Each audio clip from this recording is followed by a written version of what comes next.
Na evropskem nebu pa se odvija še ena drama. To so preleti neznanih dronov blizu vojaških objektov, mednarodnih letališč in druge kritične infrastrukture po Evropski uniji.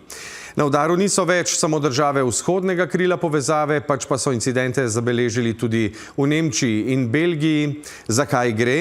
Bi morala nova realnost na nebu skrbeti tudi Slovenijo? In ali je rešitev lahko dronski zid? S slovenskim veleposlanikom pri NATO Andrejem Benedejčičem se je o tem pogovarjal Anže Božič.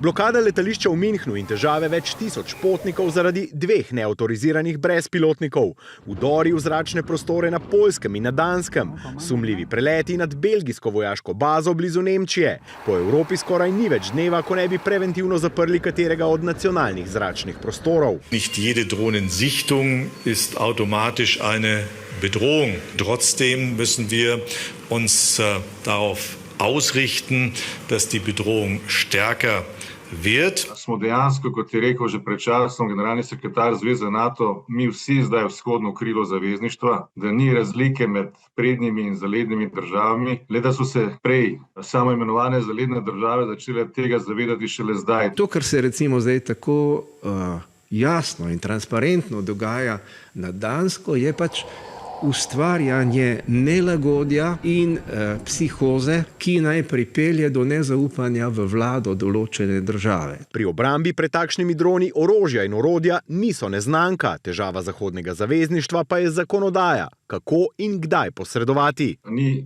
povsem jasno, kdo da v bistvu ukaz, da se lahko kaj se streli, kajti to pač že samo povleče tudi določene posledice, še posebej, če pride potem do škode, ne veste, kam lahko tudi tak dron pade. Ali bomo res za vsako figo pošiljali v zrak pare lovcev z dragimi strelki in potem te iz stiropora narejene drone potem uničevali na tak način in se finančno izčrpavali, kar javnost ne more odobravati. Zato so evropske reakcije na neznane drone blizu kritične infrastrukture za zdaj previdne in le opozorilne. Da se poskuša prestrezati, da se poskuša nekinetično tak dron, če se ga identificira, potem tudi neutralizirati. Glavni osumljenec za zmedo v zraku je v očeh Zahoda Putinov režim, a ruski predsednik se je na očitke na nedavnem forumu v Sočiju odzval zelo cinično. Владимир Владимирович, а зачем вы в Данию столько дронов посылаете?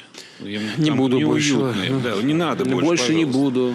Вот. Не буду больше ни во Францию, ни в Данию, ни в Копенгаген. Куда еще долетают? Да везде долетают. Да, в Лиссабон. Evropa zato pripravlja tako imenovani dronski zid, ki naj ne bi le prestrezal, ampak tudi motil neznane elektronske naprave na nebu vzhodnega krila. Kaj pa Slovenija? Lanska vaja nacionalne odpornosti je razkrila nekaj ranljivosti kritične infrastrukture. Po zagotovilih premierja Goloba pa se ogroženost Slovenije po nedavnih incidentih z droni ni povečala.